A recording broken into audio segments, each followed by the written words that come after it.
Alex Rins then still has the advantage, just over 5 minutes of FP2 remaining. Quick check further down on Johan Zarco, who led the way this morning with a 1:59.893. The Frenchman still inside that provisional top 10 for a direct place in Q2. He's 11th on the combined standings at the moment, but 6 as you stand, sorry, 11th in this session, 6 on the combined standings. They are the combined standings on the left-hand side of your screen. So it's Alex Rins from Malaysia Spargo, Miller inside the top 3. Who's going to be looking for some late speed here? This man certainly is. Juan Mir down in 11th place at the moment. That's a man Juan Mir, I really hope gets to turn his season around second half of the year, because so far it's not being the Juan Mir that we're used to, you know. I think he's really still there, just with the bike changes and everything going on, he hasn't been able to pull off what we know he can. Yeah, I don't know if this is true, because these guys are so good at blocking out things that are going on off circuit, but let's not forget, when that bombshell news came at the Spanish Grand Prix in Jerez that Suzuki were pulling out of the championship next year, Juan Mir was about to put pen to paper on a new deal. He thought it was all signed and sealed, and then to have the rug pulled out from underneath you like that, Simon, it has got to be some kind of distraction, because you think you're going to be in one place for the next 2 years in a team you love, an environment you love, a bike you love, with a crew that you treat like a second family, and to have that taken away with no warning whatsoever, that cannot be easy to handle, because we have to forget, yeah, these guys are superb. They're mentally bulletproof in so many aspects of life, but they are human beings when all's said and done. And he's only 24 years of age. And I just wonder, I'm not saying that this is what's happened, but I just wonder whether it did just disturb him a little bit, and that's affected him on track as well. Yep, I completely agree, Matt, and until you go through it, you don't know if it's going to affect you or not. And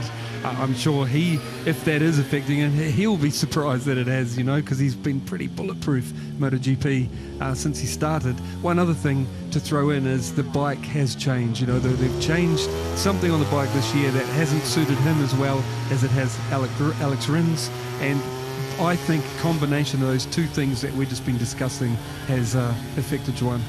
Yeah, well, as Simon said, we do hope that he gets back to his best in these final 9 Grand Prix of the season. Here he is, looking like going fastest. Yeah, this is a bit more like it, isn't it? From the number 36. Soft front tyre, soft rear tyre.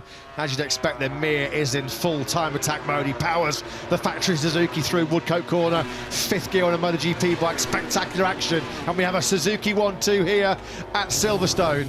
Suzuki do love Silverstone, and they're loving life here right now. A 1:59.100 then from Spanish rider Juan Mir puts him top, just nearly a 10th then clear of his teammate Alex Rins. But this one not done and dusted, because Fabio Quartararo, now he'll flick it left through turn 12, farm curve, 4th gear, nearly 200 kilometres an hour. Hard on the brakes, and now a favourite overtaking point here into the village corner. This is now the loop where he'll have to take the long lap penalty in Sunday's 20-lap British Grand Prix.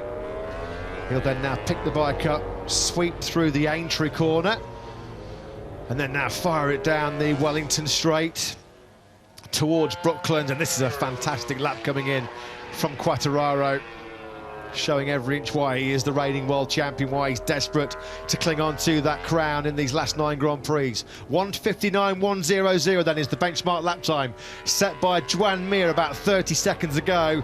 Is Quartararo going to immediately better that now? He comes through Woodcote Corner.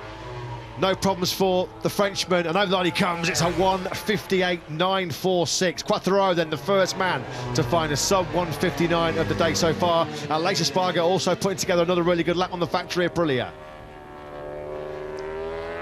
Deep in the final sector now then is the 32-year-old Spaniard.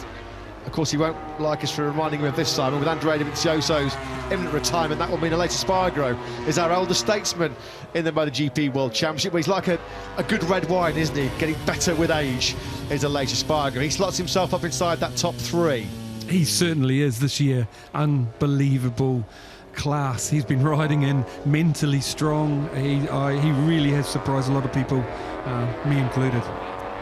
Yeah, 15th to 4th in Aston. I mean, in many respects, for me, that was almost a better ride than what he managed to win that first Grand Prix in Argentina, because he had to come through a lot of traffic, and he was absolutely sensational. It was the first time we've seen Aleix obviously better than everyone on a day. So yeah, I agree, it was his best weekend. And that was a small consolation for him. He did say after the race that he did feel like he was back to his best. He said the bike was extraordinary. How often do you hear a MotoGP rider almost say that the bike underneath him was working to absolute perfection? Again, we've mentioned this before, you've got to give so much credit to his Aprilia crew and the Aprilia engineers, because they have rolled out a serious weapon, and it looks like they're here to stay at the top of the pile as well. Yeah, big steps forward 3 years in a row is very, very hard to do. And hats off to Aprilia.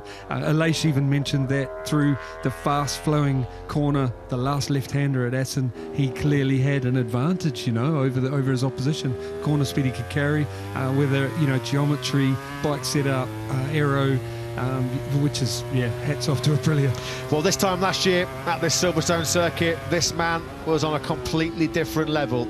Fabio Quartararo dominated the race, took his 5th win of the season, which elevated him towards that MotoGP world title, and he's the man to beat on day one here at the British Grand Prix 2022, because it looks like with a 1:58.946, Quartararo will lead the way on Friday here at Silverstone. Juan Mir in excellent second place. Maverick Vinales has actually just gone up into 3rd on the factory Aprilia, so 2 Aprilias now inside the top 4. And Enea Bastianini has made that step forward. I kind of expected him to, with those wings on as well.